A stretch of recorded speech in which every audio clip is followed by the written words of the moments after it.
Bom dia a todos. Mais um domingo estamos aqui, graças a Deus. E em várias igrejas, muitas outras pessoas estão reunidas em nome de Jesus. Mas o que podemos dizer quem é Jesus? A gente leu hoje no Evangelho de Mateus uma passagem onde Jesus estava em Cesareia. Cesareia lembra alguma coisa para vocês, o nome? César, tá? É uma das cidades que o Império Romano fundou ali em Jerusalém não, em Israel, né? No território dos judeus. E existiam vários lugares Cesareia, porque eles gostavam de homenagear os lugares com os nomes deles, né? Imperadores, né? Alexandria, existiram várias Alexandrias, várias Cesareias, etc. E como era, vamos dizer assim, um posto cosmopolita, vamos dizer assim, onde várias culturas se encontravam ali. Ali não era um lugar que os judeus viam com bons olhos. Era um lugar onde as pessoas tinha gente diferenciada, tá? Por ali, gente diferente circulava por ali, que não era judeu, não era de nome, não era de linhagem, eram os pagãos, né? Pessoas de várias partes para comerciar, né? Ganhar dinheiro, vender, comprar e várias outras coisas. Era um centro comercial. No caso, como a gente possa entender hoje em dia, né? Uma feira de Caxias, né? Uma feira de Acari. Quem aqui já foi na feira de Acari? Ninguém. Vamos, né? Lugares assim, vamos dizer assim, leves, né? Tranquilos, né? Às vezes animado. Cesareia era uma feira de Acari, tá? E Jesus naquele meio assim, imaginem, o padrão deles lá, não era um lugar muito tranquilo. Jesus estava lá no meio da multidão, tá? E Jesus pergunta para os discípulos dele, fala, o que essa gente aqui fala quem eu sou? Né? O que o grosso da massa fala quem eu sou? Os discípulos ficam, as pessoas falam muitas coisas, né? As pessoas têm falado muitas coisas de você. Você é um profeta, você é a volta de outro profeta, você é um mestre, um rabino, né? A gente vê em vários momentos do Evangelho, as pessoas chegam para Jesus e falam, rabi, né? Entendem ele como um conhecedor da lei, né? Outras vezes como um profeta. E quando eu falo profeta, ali naquele período de Jesus, eles estavam esperando um profeta apocalíptico, tá? Alguém que fosse boca de trovão, que falasse as coisas fossem destruídas. Ou outros estavam esperando algo além de um profeta, um Messias. E quando a gente pensa no Messias, pela nossa mentalidade cristã, a gente tem a figura de Jesus. Mas quando eles estavam esperando o Messias, eles estavam esperando um líder militar sanguinário, tá? Era exatamente a ideia que eles tinham. E muitos têm até hoje, tá? Não, é um libertador do povo. Não era só um libertador do povo. Era um líder militar sanguinário que, consequentemente, iria libertar o povo. A libertação do povo iria ser uma consequência, porque o objetivo final era exterminar nossos inimigos, tá? Em vários momentos dos Salmos, a gente encontra essas profecias de um exterminador. Então, vamos construindo várias imagens aqui de quem é Jesus. Um mestre, um doutor da lei, um rabino, um líder sanguinário, um libertador do povo, um mestre, um profeta e etc. Isso era ali na Israel há 2000 anos atrás. Hoje, quem a gente entende quem é Jesus? A gente tem a Bíblia, a gente tem os evangelhos, a gente tem um Jesus. Tá? O Jesus que eu entendo, às vezes não é o Jesus que o outro entende. A gente vai ter, em vários momentos históricos do que a gente vai chamar de igreja cristã, muitas imagens de quem é Jesus. E hoje, nos dias atuais, a gente também tem certas imagens de Jesus. Vamos entender, o mesmo grupo religioso, macro, que vai ser subdividido em vários outros grupos, denominações, cada uma com uma mentalidade de quem seja. Cada comunidade cristã com mentalidades dessa figura de Jesus diferentes. E cada pessoa em individual vai formar uma imagem de quem é Jesus. Às vezes, para um, Jesus é um homem que eu aprendi lá no seminário e é aquela figura teológica do seminário. Outros vão entender o Jesus como uma figura até familiar, às vezes, que aprendeu na escola dominical. Outros vão entender Jesus como alguém muito importante de um passado distante, outros como um líder moral, um líder filosófico. Então, a gente vai destrinchando essas diversas identidades de quem é Jesus. Quem é Jesus para você? Se hoje, vamos fingir que eu sei quem é Jesus. Eu chego no centro da cidade do Rio de Janeiro e pergunto para as pessoas, quem é Jesus? Quantas respostas eu vou ter? Né? A diversidade humana que existe e a diversidade de como as pessoas entendem Jesus, como Jesus foi apresentado para elas e como elas absorveram. E ainda tem como elas vão repassar. Olha quantas camadas a gente tem, né? Muitas dessas coisas vão repassar pela a ideia do que a gente vai ter de escritura sagrada. O que é a escritura sagrada para mim? Como é minha leitura da escritura sagrada? Dependendo da leitura, nós vamos ter visões de Jesus diferentes. Jesus da teologia da libertação não é o mesmo Jesus vindo das missões protestantes dos Estados Unidos e do Brasil, né? Que é o grosso que a gente entende como teologia tradicional, que não é tão tradicional, mas é uma visão de um Jesus norte-americano do século XIX, que veio para o Brasil em todas as igrejas protestantes. Ou é o Jesus do século XVII, da Igreja Católica Romana, que veio com os portugueses. É o mesmo Jesus? Realmente representa a figura de quem ele era? Quantas ideias, ou às vezes ídolos, nós vamos formando de quem é Jesus?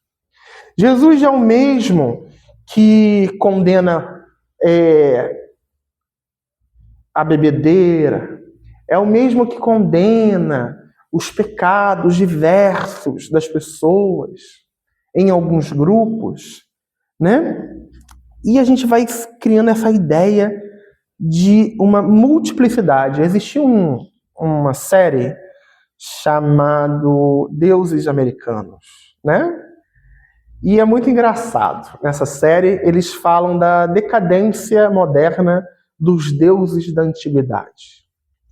Onde os deuses antigos, que existia culto a eles, hoje viraram atendente de shopping. Eles viraram líderes populistas violentos, eles viraram objetos de fetiche da sociedade atual, ou às vezes pessoas decadentes, tá? Existiam deuses que viraram uma velha doente em casa, e cada deus vai ter uma situação diferente, é muito interessante. E a gente vai ter ali no seriado uma parte que Jesus está em todo lugar de várias maneiras diferentes. Tem Jesus atendendo no McDonald's, tem Jesus modelo, tá? Tem o Jesus poeta, tem o Jesus músico, tá? Tem muitos. Diferente dos outros deuses, que é só uma figura decadente ou não, existem centenas de Jesus no seriado. Todos com a mesma cara, mas em diversos. Às vezes eles se encontram. Ei, você sou eu? Sou eu. né? E é mais ou menos como a gente entende, eu sou cristão, que bom, mas o meu Jesus é o mesmo? A minha ideia é a mesma? Dependendo do lugar, a gente vai ter um Jesus muito duro, muito frio, às vezes violento. Ou em outros lugares, um Jesus fraco, sem identidade. Há pouco tempo atrás, historicamente, a gente foi criado na Europa da Segunda Guerra, o chamado Jesus ariano. Um Jesus que legitimava uma violência racial. E muitas igrejas hoje que a gente chama de tradicionais seguiram aquele. E a gente vê quem somos nós? Nós somos ou nos consideramos discípulos de Jesus. E qual a ideia no meio dessa infinidade de Jesuses? Qual a ideia que eu estou fazendo? Qual é o Jesus que me foi apresentado? Qual é o Jesus que eu estou vivendo todos os dias? Qual é o Jesus que eu estou repassando para as pessoas? Que a gente carrega um peso muito forte, tá? A gente bota uma cruz no nosso pescoço, a gente está representando Jesus. A gente está levando ele na nossa vida. Quando eu falo, eu pertenço à igreja cristã, eu pertenço à Igreja Episcopal Anglicana do Brasil, eu pertenço à Paróquia do Bom Jesus. Eu estou levando uma representatividade para o mundo. Qual é a minha representatividade? Alguns vão chamar o meu testemunho pessoal. Qual é o meu testemunho pessoal no mundo? E qual o testemunho de quem? Primeiro, daquele que é meu mestre. E eu reconheço ele como meu Senhor e Mestre, ele habita em mim, e eu transmito através da minha vida a imagem dele para o mundo. Eu quero passar uma imagem de um Jesus violento, um Jesus que legitima, literalmente hoje em dia, tá? A gente tem aqui no Rio de Janeiro, é um dos lugares onde mais está acontecendo casos de intolerância religiosa em nome de Jesus. E esse é o Jesus que eu estou passando para frente? É o Jesus que me foi ensinado? É o Jesus que eu entendo que salva? É o mesmo Jesus que taca pedra nas pessoas? É o mesmo Jesus empresário? Ou Jesus gênio da lâmpada? Escravo espiritual de alguns? Ou CEO empresarial de outros? E a gente vai construindo essa ideia e a gente vai refletindo o que é que eu estou representando. Quando eu estou aqui no banco de uma igreja, quando eu estou aqui participando de um culto, qual é o Jesus que eu quero transmitir para o outro? Eu tenho base, eu estou buscando ter conhecimento sobre esse Jesus que eu falo que eu sou representante. Às vezes a gente nem fala que é, mas é o que vai ser, tá? Quando a gente se compromete com a igreja, com a caminhada, com o evangelho, mesmo que você não siga nada e nem queira, acaba que você vai levar o nome, tá? Nós somos outdoor ambulante da figura dele. E a gente vai construindo essa imagem no meio dessa população, da Cesareia do mundo atual, da nossa sociedade, dos nossos trabalhos, estudo, convivência familiar. E é muito bom hoje a gente refletir qual é o tipo de Jesus que me foi apresentado. E só resumindo, assim, para facilitar, Jesus é um só. O que muda são as nossas concepções dele. Deus, o Criador, é um só. A humanidade vai criar concepções diferentes dele. Ele é a unidade total. Nós que somos separados. Nós somos, às vezes, separados de nós mesmos. Quantas vezes a gente já se pegou brigando com a gente, né? Dentro da nossa cabeça, a gente briga várias vozes diferentes, porque até você tem ali as suas contradições. E às vezes a gente se pega brigando com a gente, brigando com aquilo que nos foi ensinado, brigando com a nossa realidade material do hoje, brigando com o amanhã, brigando com o ontem. E a gente vai levar isso também para o relacionamento da igreja, para o relacionamento espiritual com Deus, nas nossas orações. O apóstolo Paulo fala que a gente não sabe orar, porque às vezes a nossa oração ela vai para lugares que a gente às vezes não quer ir, e a gente vai, ou a gente acha que é corretíssimo. A gente acha que está fazendo o correto, mas não é correto. Mas os meus valores acham que são. Quanta gente achando com a sinceridade, achando que está levando Jesus para as pessoas, está cometendo às vezes crimes. Na sinceridade. Não estou falando de pessoas mal intencionadas que existem, mas pessoas bem intencionadas que ofendem. Eu estou pregando o evangelho, mas está levando mesmo? Ou você só está levando os preconceitos que foram empurrados a você? Jesus faria a mesma coisa? O Jesus dos evangelhos, Jesus que caminhou na terra, faria a mesma coisa? Se preocuparia com as mesmas coisas? No meio dessas discussões religiosas, né? As pessoas, não pode barba, e não pode isso, e esse tipo de roupa não pode. Aí Jesus estava de terno e gravata, arrumadinho? Não, nem Jesus fez isso. E você está falando que Jesus está pedindo isso, que nem o próprio fez, né? E a gente entende também esse texto, é muito importante, quando a gente fala dessa representatividade, a gente vai lembrar ali que Jesus dá uma resposta para Pedro, né? E ele fala, o Espírito Santo te revelou, né? E Pedro fala, tu é Cristo, Filho de Deus, etc. E Jesus repete, muito bem. E ele dá um elogio, ou alguns vão chamar que é uma missão, ou algo profético, mas tu és Pedro, e sobre esta pedra edificarei a minha igreja, e nem as portas do inferno prevalecerão contra ela. Muito lindo, mas com uma responsabilidade muito grande. Alguns vão falar que essa figura petrina é só um bispo, em um lugar geográfico muito específico, né? Mas a gente é da outra curva, né?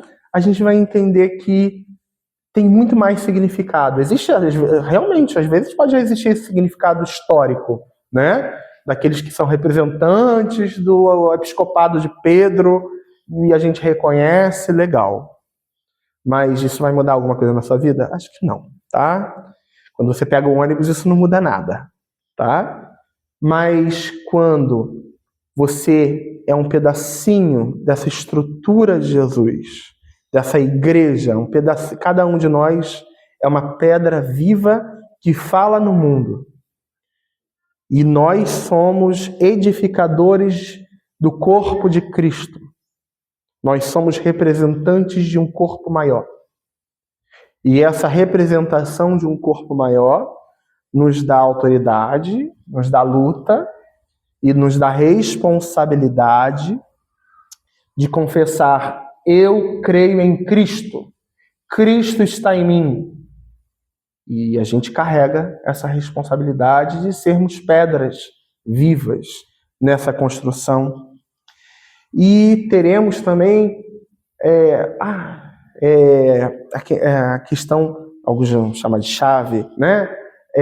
Tudo que ligares na terra será desligado, né? Tanto no céu quanto na terra. Existe um fator de nós somos essa representação, nós estamos abrindo uma realidade espiritual para nós acreditamos no poder da fé, acreditamos no poder da oração, E quando a gente fala que nós somos cristãos, o Espírito Santo está conosco, nós temos essa responsabilidade dessa chave, né? Que existe o mundo espiritual e existe o mundo material que se realiza.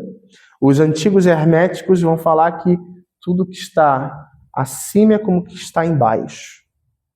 Existe um fator espiritual em todas as religiões, de um mundo espiritual e de um mundo material, onde eles se influenciam. O mundo material influencia o mundo mundo espiritual influencia o material. E Jesus, nessa parte, a gente poderia entrar mais, né? Mas quando a gente fala, qual é a responsabilidade espiritual que eu tenho que carregar nesse mundo? Do estudo da Escritura, da participação da Eucaristia, da participação de uma oração, tanto comunitária quanto individual, que vai nos fortalecendo e vai nos direcionando para a porta correta da vida. Porque a gente vai bater em muitas portas, todo mundo bate em muitas portas diferentes. A diferença de uns é que alguns batem em alguma porta errada ou tá certa. Outros só batem em porta errada, tá? Então a gente pede orientação para o Espírito Santo de abrir as portas corretas na nossa vida. Os caminhos corretos que tem que ser percorrido por cada um de nós na caminhada cristã, na caminhada com seres humanos. Que antes de sermos cristãos, nós somos humanos, filhos e filhas de Deus comuns, que vão errar, que vão caminhar, acertar e caminhar novamente. E essa ideia, aí a gente volta para o elogio que Jesus fala a Pedro, e fala, nem as portas do inferno prevalecerão contra você. É uma chamada de vitória para nós. As forças contrárias não terão poder sobre nós, mas vão atacar, vão estar presentes, vão estar na caminhada, vão nos indicar portas erradas, vão nos indicar caminhos errados, vão existir pedras no caminho, vão existir pessoas mal intencionadas. A gente tem que se proteger e pedir para Deus para a gente também não ser essa pedra no caminho do outro. E que essas pedras sejam retiradas. Deus nos dá essa vitória, a confirmação dessa vitória. E quando a gente tem essa tranquilidade, não, no final a gente vai vencer. No final tudo vai dar certo. A gente faz a nossa parte, nós temos a nossa responsabilidade e a gente vai caminhar. Que nesse domingo a gente caminhe com essa consciência, com essa responsabilidade, e é pesada, não é brincadeira, é uma responsabilidade que às vezes vai doer, vai machucar, vai nos ferir.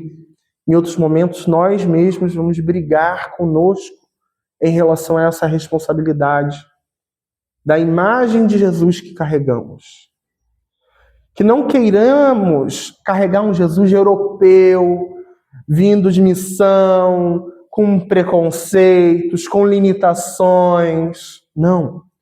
A gente tem que pedir ao Espírito Santo, não, que eu carregue o Jesus que caminhou na terra. Nós vamos carregar tradições erradas. Nós vamos carregar compreensões pessoais erradas. Mas a gente tem que buscar sempre querer evoluir, transcender essas imagens que nós fomos criados a pensar. E que no final, ninguém tenha a correta absoluta, mas nós encontraremos aquele que é real um dia. E saibam, mesmo com, às vezes, ideias erradas, o correto está do nosso lado. Jesus, que amou o mundo, está do nosso lado. Ele é a própria força do amor. Ele não desiste de nenhum de vocês. Ele não desiste de nenhuma de suas criaturas no mundo inteiro. A questão é, a gente quer caminhar com ele ou não? A gente está disposto a caminhar ou não? Alguns vão ficar no meio do caminho, outros vão até o final, mas ele quer que todos caminhem até o final com ele. A luz é para todos. A escolha de permanecer nas trevas ou não é nossa, é individual. E que essa luz do Jesus real, de um Jesus que faz diferença no mundo, esteja na nossa vida, esteja na nossa caminhada. E que Ele que tenha misericórdia de nós, quando nós entendemos alguma coisa errada. Mas Ele vai nos dar força para lutar, Ele vai nos dar força na caminhada, e que as portas se abram em nossa vida, e que nós possamos ter compreensões maiores e melhores, em nome de Jesus. Amém.